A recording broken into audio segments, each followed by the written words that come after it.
Welcome everybody to look at the second film from the Pryor and Wilder box set, although their third collaboration as a duo, and it is 1989's See No Evil, Hear No Evil, directed by Arthur Hiller.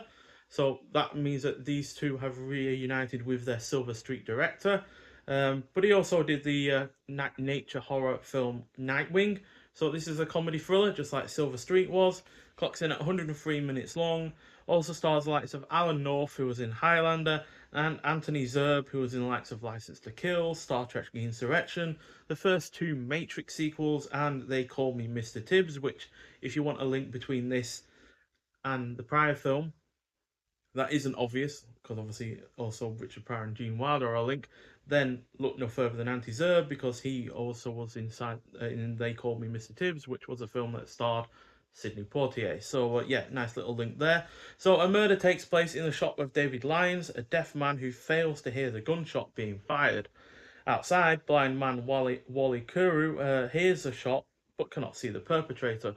Both are arrested but escape to form an unlikely partnership, being chased by both the law and the original killers.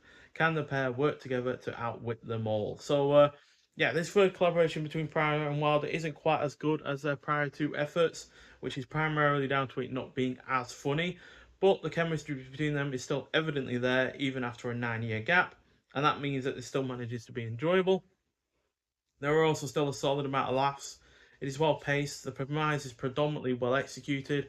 All of the like little set pieces between them when obviously can hear but not see, and one can see but not hear. The kind of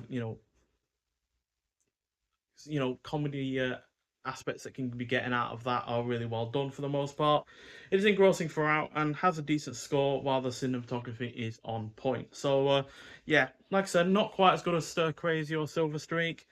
Certainly doesn't quite capture the magic that Arthur Hiller got from Silver Streak. I would have liked a bit more action in this, like there was in Silver Streak, because that was a big surprise with that film, just in terms of how much action there was, people getting shot, train crashes, and all sorts of stuff like that. But this does keep it a little bit more low key. But still, 3.5 out of 5 is hardly a bad score, and neither was it a film that made for a bad time either. So yeah, overall, really rather quite enjoyable. And again, like with the prior film, we got a high definition remaster.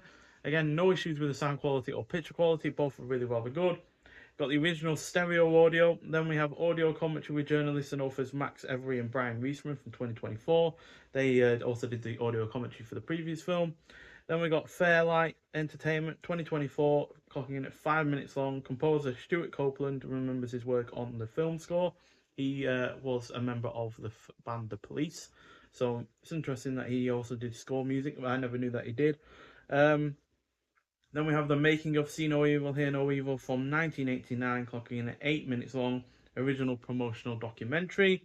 Then we have the original theatrical trailers, image gallery, new and improved English subtitles for the deaf and hard of hearing, and like the prior film, this is a UK premiere on Blu-ray. So yeah, again, like I said in the previous review, that means it's probably had a release somewhere else in the world, most likely America, to be honest. But yeah, it's nice to finally have it on Blu-ray over here in the UK, given how it is a properly good film, even if it's not quite as good as their prior two efforts. So, well, yeah, highly recommend it, to be honest. Like I said, not quite as good as the previous two that they did, but it's still well worth the watch, and there's plenty of laughs to be gotten out of it. And crucially, I don't think it's uh, making fun of their disabilities. All it's doing is really making fun of the situations that their disabilities getting them into. Um, which you could take the wrong way as well, I guess. But I personally don't feel like it's taking the mick out of their disabilities. I think it's also it's just taking the mick out of the situations that get them into those the situations that get them into because of the disabilities, and because of the kind of lack of understanding of those disabilities from people around them as well. So kind of taking the mick out of people like that as well. So yeah, but on the whole, really rather good effort. And if you have not seen it before, I'd like to, like I said, I'd highly recommend it. But if you have, I'd like to hear your thoughts on it. But nonetheless, thank you for watching, and I'll see you in the next one. Bye.